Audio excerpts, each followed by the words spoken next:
Hermanos, Dios les bendiga, sean bienvenidos a una exposición de la palabra del Señor de parte de un servidor y de nuestra iglesia, el Divino Redentor. Estamos muy contentos de que nos estén sintonizando y que estén siguiendo nuestras predicaciones por este medio. Hermanos, la predicación de esta mañana está basada en Marcos capítulo 14, del versículo 26 al 31.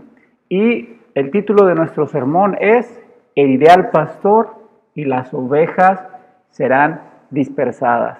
Hermanos, vamos a leer el pasaje. Dice ahí: cuando hubieron cantado el himno, salieron al monte de los olivos, y entonces Jesús les dijo: todos os escandalizaréis de mí esta noche, porque escrito está: heriré al pastor y las ovejas serán dispersadas.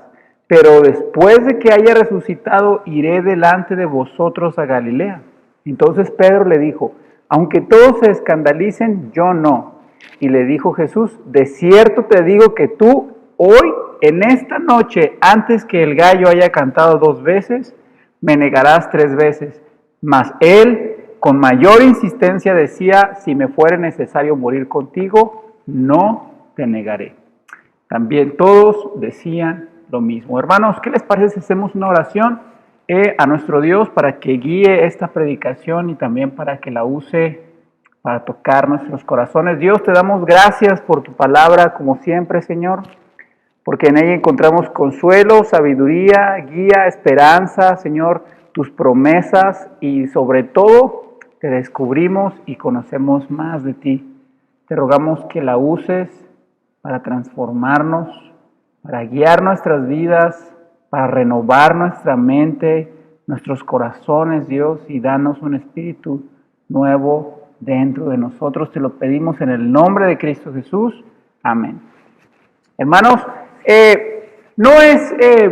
solo basta ver la reacción de Pedro a las palabras de Jesús para darnos cuenta que no basta un sermón sobre la soberanía de Dios.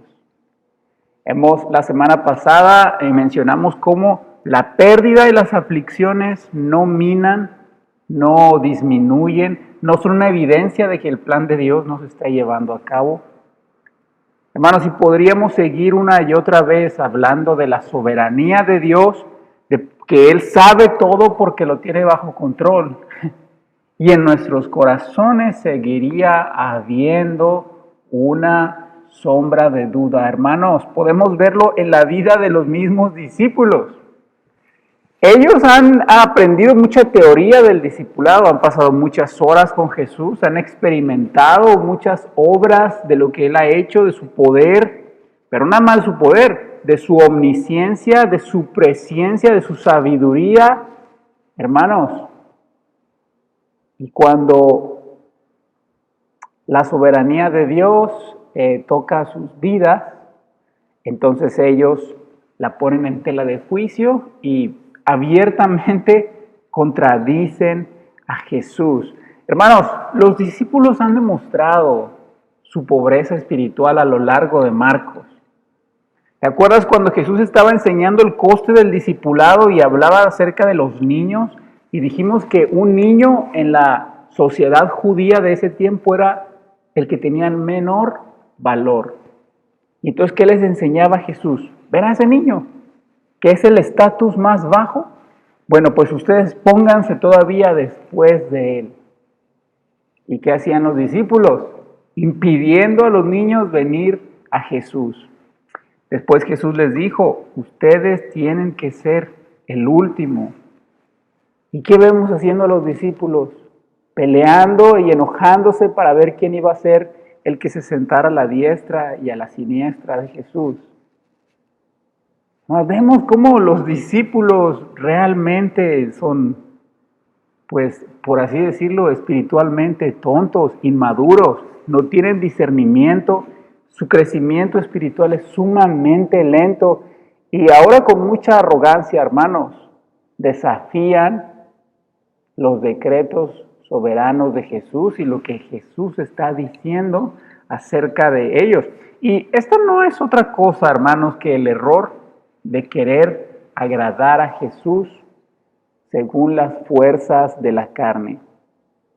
Hermanos, ¿por qué será que Jesús recibe esta respuesta de sus discípulos al decir que ellos lo negarán? ¿Por qué los discípulos juran lealtad yendo en contra de lo que Jesús está profetizando que van a hacer? Hermanos, noten el gran error de los discípulos. Porque ellos creen que Jesús es Dios. Ellos creen que Jesús sabe todas las cosas. Ellos creen que Jesús es soberano y que no se equivoca. Y entonces, ¿por qué lo están contradiciendo? Sí, porque ellos creen en todas estas cosas acerca de Jesús de manera general. Dios es soberano, pero no es soberano sobre mi vida. La sabiduría de Dios no falla.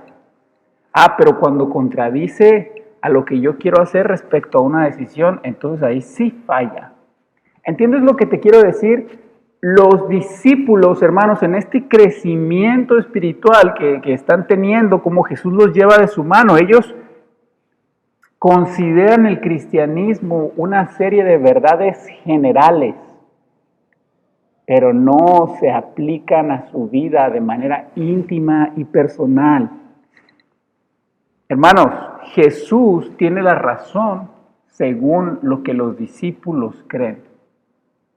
Pero cuando la verdad y la razón de Jesús desnuda su pecado e evidencia sus errores, entonces Jesús no tiene tanta razón como ellos profesan. ¿Entiendes lo que te estoy diciendo? Puede ser que tú hayas caído en este error antes. Puede ser que tú crees en Jesús, crees en su palabra, hermanos, pero solamente lo crees y lo obedeces cuando te toca confrontar a alguien.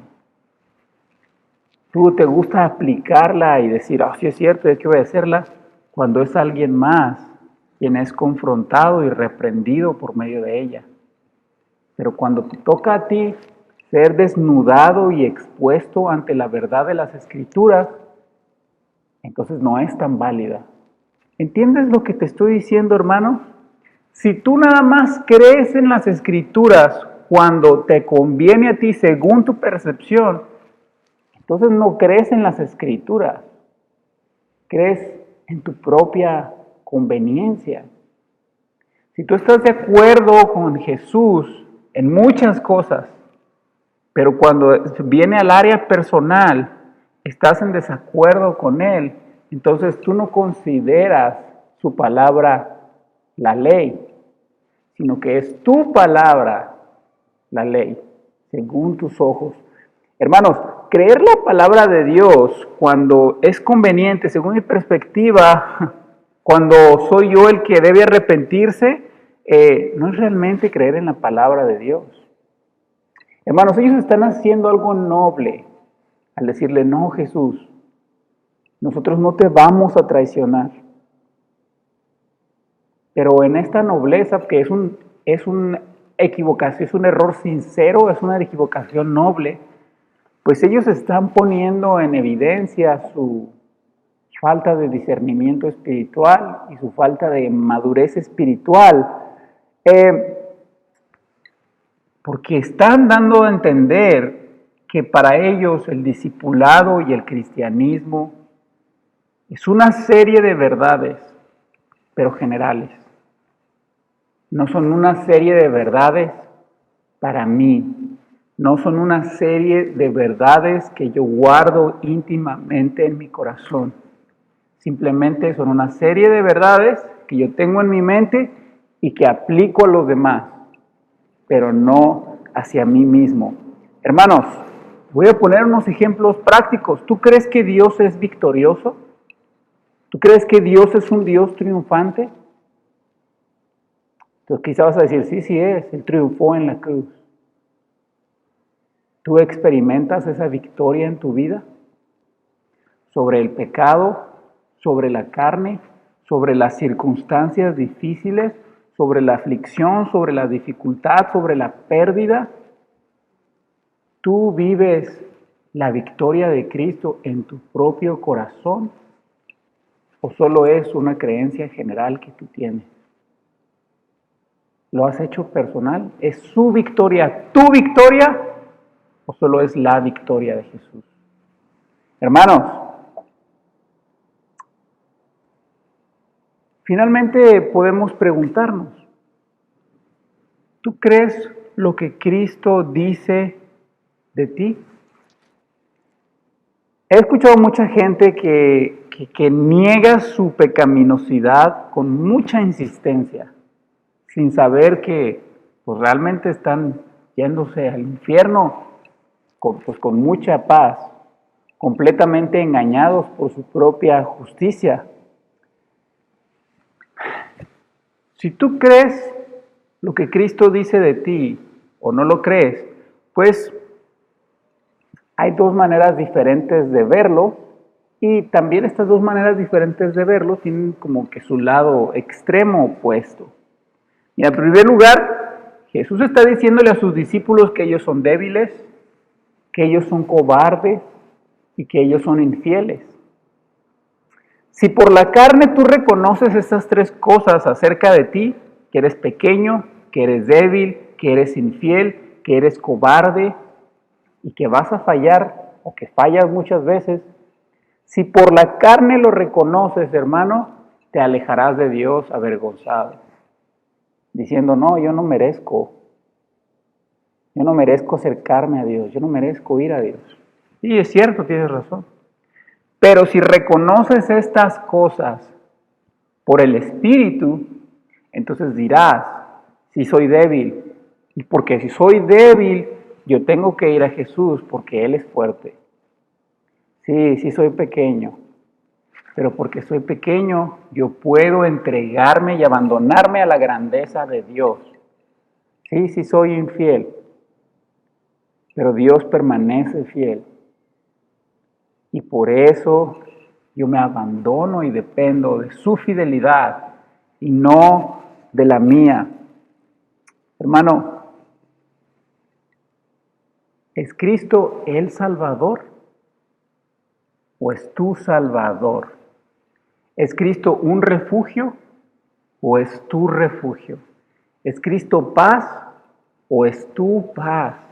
¿Entiendes lo que te estoy diciendo? ¿Has hecho del cristianismo verdades personales para tu corazón o son simplemente una serie de verdades genéricas?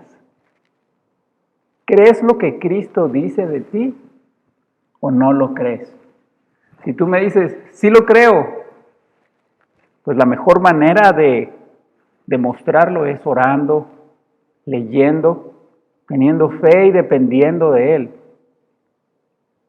Si tú crees que eres pecador, que eres pequeño, que eres débil, pero vives una vida en completa independencia de Él, entonces tú realmente no crees que eres frágil o débil o pequeño.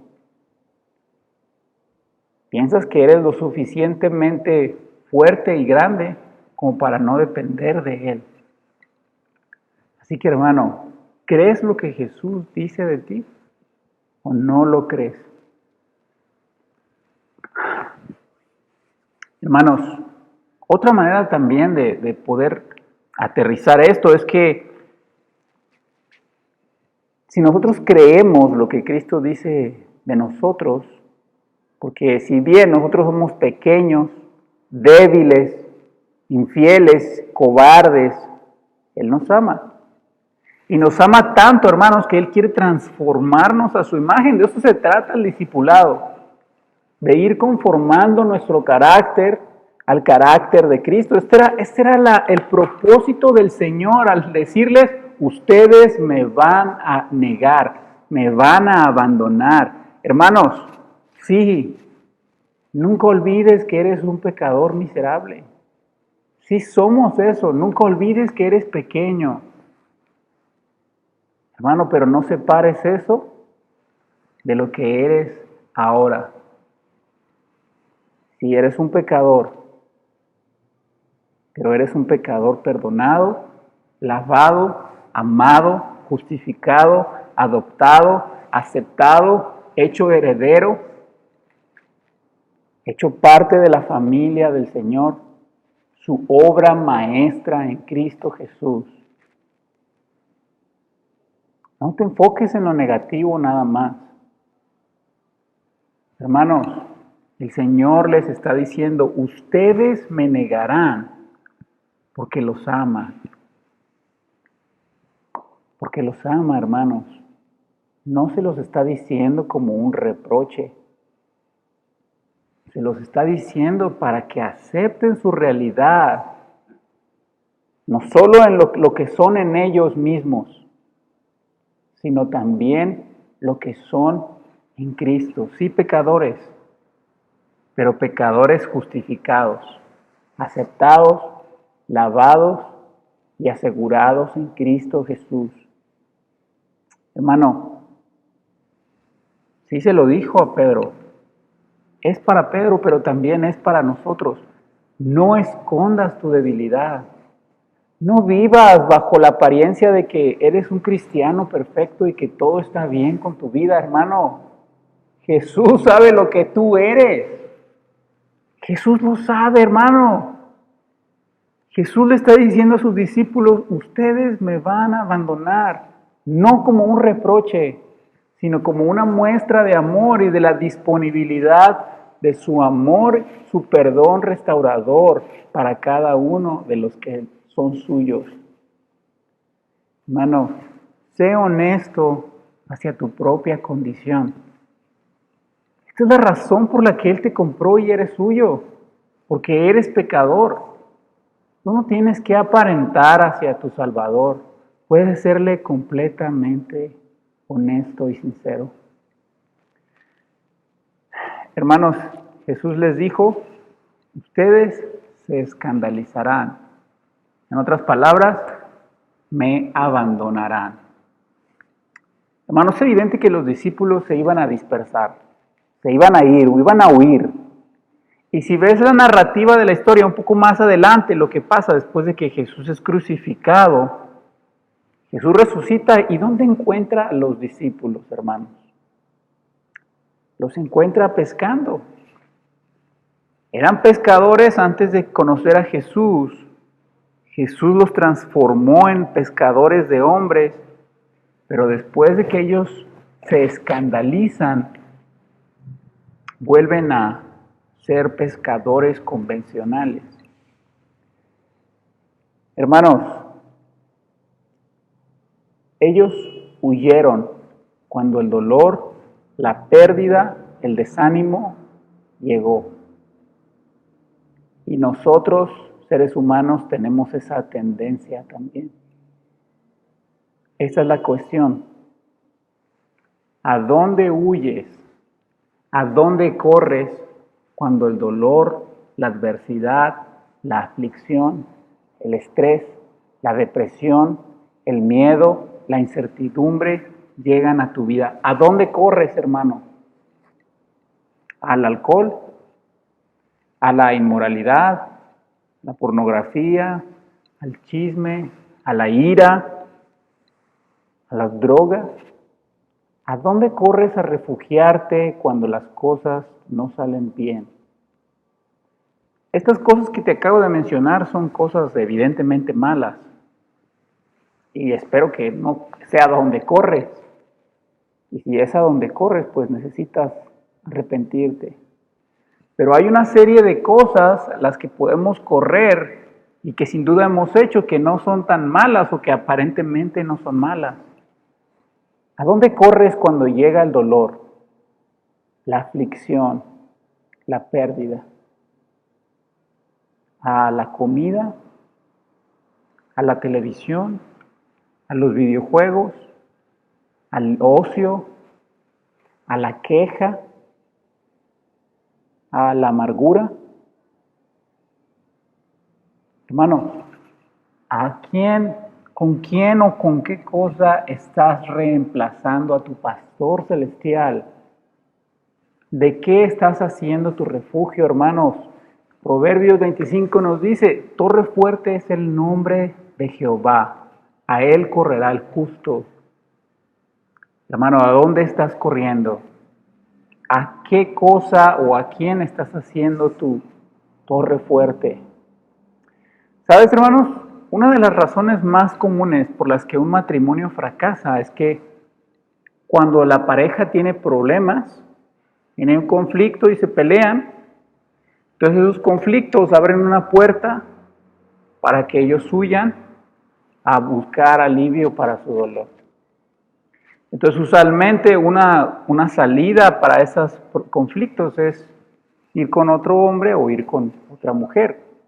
¿No? La mujer se va con otro hombre porque el otro no le reclama, no pelea, solo le dice cosas bonitas. ¿Y por qué solo le dice cosas bonitas? Pues porque no la ve muy seguido, no la ve ahí en la casa cansada o fastidiada o de malas, y, no sé, greñuda, cosas así. La ve nada más en sus mejores momentos. Y entonces nunca tienen roces ni problemas. Y es una fácil salida. Y lo mismo pasa con el hombre. Pelea con su esposa y va a buscar otra mujer. Quizá una que se vea bien en ese momento, que no le reclama, no hace enojos, ni le pide ningún tipo de cosas que a él le parece fastidiosas. En fin, cualquiera de las dos situaciones es fácil preverla porque en un matrimonio obviamente que hay roces y hay problemas y entonces ambos o uno de los dos buscan salidas cuando pelean. Puede ser otra persona, puede ser la mamá, los amigos, pueden ser cosas o lugares. ¿Qué te quiero decir con esto, hermanos? El matrimonio es una ilustración. Dios lo instituyó para ilustrar la relación que tiene Dios con sus hijos. El día que tú creíste en Jesús, entraste en un pacto matrimonial con Dios. Por eso la Biblia nos enseña que la iglesia es su esposa. ¿Con qué cosas le estás siendo infiel a tu esposo Jesucristo? ¿De qué cosas estás haciendo un amante que se mete en tu relación matrimonial con el Señor? ¿A dónde huyes? A buscar refugio y esperanza cuando el dolor llega a tu corazón. Hermanos, ve a los discípulos. Huyeron porque el miedo, las circunstancias los abrumaron. Regresaron a su vida antigua. Pero el esposo fue y los rescató y los trajo de nuevo. ¿A dónde vas a huir tú? No destruyas tu relación con el Señor. No le seas infiel con otros amantes. Hermanos, hemos dicho que Marcos está narrando este nuevo éxodo, donde acabamos de ver que Jesús es la nueva Pascua, o la verdadera Pascua más bien. En el tiempo en que Moisés llevó al pueblo a través del desierto, se enfrentaron toda clase de aflicciones, incertidumbre, cansancio, necesidades, escasez. ¿A dónde corrieron ellos, hermanos? A los ídolos y a la queja.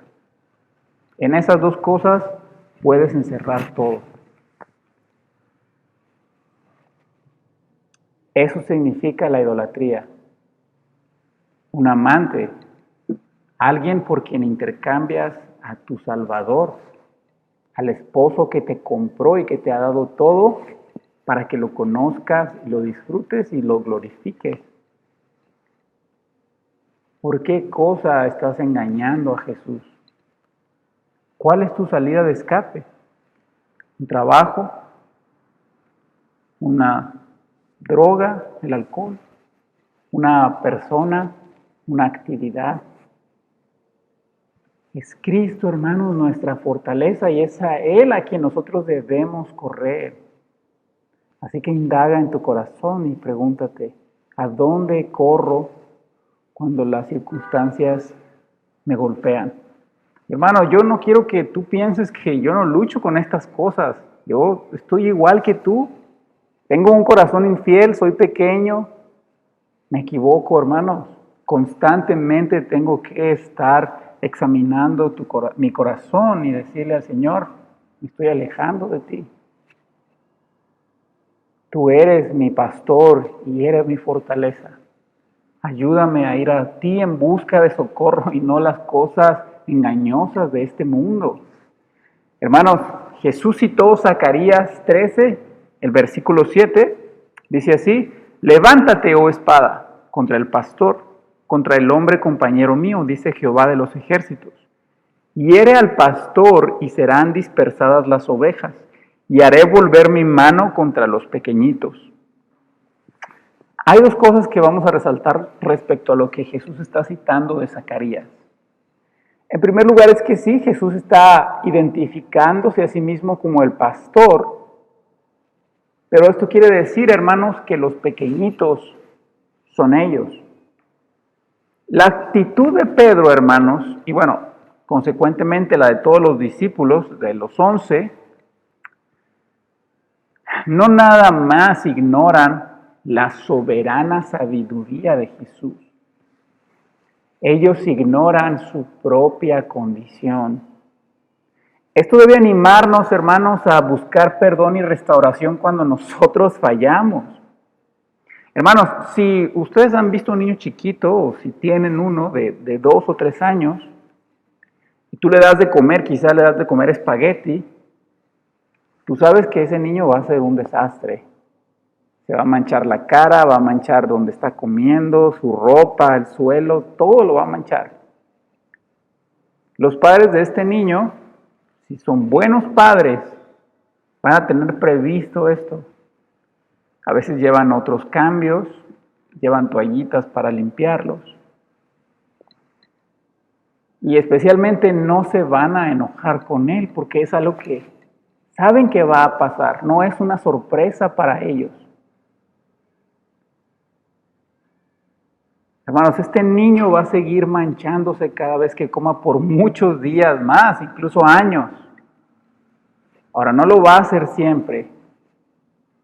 Lo va a ir dejando de hacer progresivamente, pero mientras lo haga, los padres sabrán que es un niño pequeño, que necesita cuidados y que estos errores son naturales. Son acordes a la naturaleza y a la capacidad de este niño. Hermano, ¿a dónde quiero llevar? Dios sabe perfectamente, hermanos, conoce a la perfección, con la más milimétrica exactitud y precisión, lo que Judas va a hacer. Sabe también lo que van a hacer los fariseos, los escribas, los sacerdotes, lo sabe bien. Y ¿sabes qué? También sabe bien las debilidades y la infidelidad de sus propios discípulos. Él no nada más está contemplando el pecado de los que no son suyos, también contempla el pecado de los que sí son suyos, hermanos. Jesús no ignora lo pequeño que son sus discípulos, lo torpes que son sus ovejas y la gran necesidad que tienen de un pastor amoroso y paciente y que los guíe paso a paso. Hermanos, cuando tú te decepcionas por lo que la gente hace de sus errores o su pecado en contra tuya, es principalmente porque tú no lo esperas. Es de cierta manera sorpresivo para ti. Hermano, para Jesús nuestros pecados no son sorpresa. Él ya los tiene presupuestados, hermanos. Ya lo sabe porque Él compró pecadores. Pablo dice, de lo vil y menospreciado escogió el Señor. Hermanos, Él sabe lo que haremos. Tú no puedes fastidiarlo, hastiarlo, llegar a un punto donde Jesús dice, estoy harto, ya no sé qué hacer con esta oveja. Hermanos, en primer lugar porque Él es omnisciente, soberano, lo sabe todo, pero también porque Él es todopoderoso y transforma nuestros corazones. Una persona que no quiere cambiar, evidentemente no es parte de su pueblo. Hermano, pero aquellos que son suyos, Dios conoce sus fallas y sus debilidades. Y paciente y amorosamente los va guiando. Hermanos, el Señor no se decepciona de ti. Sabe qué compró en la cruz. Él sabe lo que compró. Hermano, el Señor no se harta ni se desespera por tu lento crecimiento espiritual y tus fallas. Él sabe lo que compró en la cruz, hermanos. Tu pecado no es infinito, su paciencia y su gracia sí es infinita y por lo tanto sobrepasa tus errores. Hermano, no vivas ese miserable cristianismo que piensa que Dios me ama más cuando soy mejor cristiano. El día que soy el cristiano ejemplar, Dios me ama mucho y está feliz conmigo. Pero el día que soy un pésimo ejemplo de cristianismo, el Señor está decepcionado y fastidiado conmigo. No, hermano. El Señor te ama con la plenitud de su amor todos los días, independientemente de tu desempeño como cristiano, porque su amor no depende de lo que tú haces. Su amor fue comprado con la sangre de Jesús. Fuera de Cristo no hay amor de Dios. Tú eres amado por Dios en plenitud porque estás en Cristo. No depende de lo que tú haces, hermano. ¿Fallaste? Sigue habiendo amor de Cristo para ti. ¿Fallaste? El plan de Dios sigue siendo soberano y no es estorbado por lo que haces. Hermano, ¿fallaste? No hay debilidad que un Señor soberano y todopoderoso no perdone, no restaure y no transforme, hermanos. No niegues tu debilidad. No escondas tu debilidad del Señor. Él la conoce desde antes de que tú nacieras. Y así decidió comprarte, hermano, con el fin de transformarte y de hacerte participante de su naturaleza. Así que no niegues ni escondas tu debilidad. Al contrario, que esa debilidad te guía a depender de Él. No solo a depender de Él, a conocerlo y a disfrutarlo más. Nosotros no obedecemos a Dios para que Dios nos acepte. Obedecemos a Dios porque Él ya nos aceptó en Cristo, hermanos. Y si queremos obedecer a Dios es porque lo amamos y obedecer a Dios nos permite amarlo más y disfrutarlo más. No busques aceptación por medio de tus obras. Cristo ya logró eso por ti. Entonces no dejes que tu orgullo quiera esconder tu debilidad y tu pecado. Ven a Él. Ya has sido comprado. Ya has sido lavado. Hermanos, el único pecado que nos aleja de Dios como cristianos es nuestro orgullo de no querer venir humillados a pedir perdón en verdadero arrepentimiento. Jesús le dijo a Pedro, antes de que el gallo cante 2 veces, me negarás 3 veces. ¿Por qué crees tú que Jesús está utilizando al gallo para señalarle esto a Pedro, hermano? Yo creo que la característica más importante es que el gallo en primer lugar es, pues, tú sabes que el gallo va a cantar porque eso hacen los gallos. El problema es que en qué momento va a cantar y cuántas veces va a cantar en el día. Eso es imposible de saber, al menos para nosotros. Y Jesús está utilizando esta figura porque le está diciendo, Pedro, es seguro que me vas a traicionar, tan seguro como el hecho de que un gallo canta. Pero no nada más eso. Yo sé cuántas veces me vas a traicionar, dónde me vas a traicionar, ¿Cómo me vas a traicionar? Yo lo sé, Pedro. Yo sé incluso las formas. Yo conozco tus errores, pero toma aliento en mi soberanía, porque yo conozco cada detalle de lo que haces, tanto bueno y como malo. Hermanos, si Dios quisiera, seríamos cristianos perfectos. Dios tiene el poder para hacer eso.